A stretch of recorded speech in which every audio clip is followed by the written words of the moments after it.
मित्रांनो, 2 महिने झाला आपण तालुक्यामध्ये फिरतोय. जिल्हा परिषद वाईज आपल्या बैठका चालू आहेत, गावगावच्या आपल्या बैठका चालू आहेत, विविध कार्यक्रमाच्या निमित्तानं आपण एकत्र जमतोय आणि या सगळ्या बैठकांच्या माध्यमातून सगळ्या तालुक्यातल्या जनतेचा एकच आवाज आहे की भाऊ आपल्याला निवडणूक लढवावी लागेल. मला तुम्हाला 2 प्रश्न विचारायचे की आज आपल्याला अंतिम निर्णय घ्यायचा आहे आपल्याला का नाही घ्यायचा निर्णय? सांगा, आपल्याला निर्णय घ्यायचा आहे का नाही घ्यायचा? जरा मोठ्यानं सांगा, घ्यायचा आहे का नाही घ्यायचा आहे? आणि मग आपल्याला जर निर्णय घ्यायचा असेल तर आपल्याला विधानसभेच्या निवडणुकीच्या संदर्भामध्ये काल राष्ट्रवादी काँग्रेस पक्षाचे ज्येष्ठ नेते आदरणीय पवार साहेबांनी मला काल बोलवलं आणि काल 12:30 वाजता सिल्वर ओकला त्यांची आणि माझी बैठक झाली. आणि त्या बैठकीमध्ये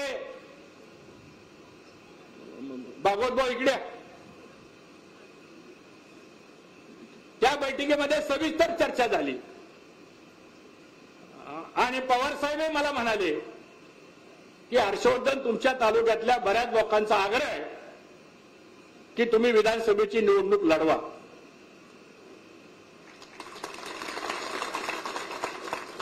पुन्हा मला म्हणाले, तुम्ही काय निर्णय घेणार आहे? तुम्ही जर भारतीय जनता पक्षात आहात तर म्हणलं साहेब आपण सांगा काय करावं. साहेब म्हणले, तुमच्या जनतेचा आग्रह असेल तर तुम्ही निर्णय घ्या आणि तुम्ही निर्णय घेतल्यानंतर बाकीच्या गोष्टीची जबाबदारी माझी राहील. अशा पद्धतीची चर्चा मित्रांनो काल झाली. मग आता मला तुम्हाला प्रश्न विचारायचा आहे की आपण राष्ट्रवादी काँग्रेस पक्षामध्ये प्रवेश करायचा का नाही करायचा? प्रवेश करायचा आहे का नाही करायचा? मग आपल्या सगळ्यांच्या साक्षीनं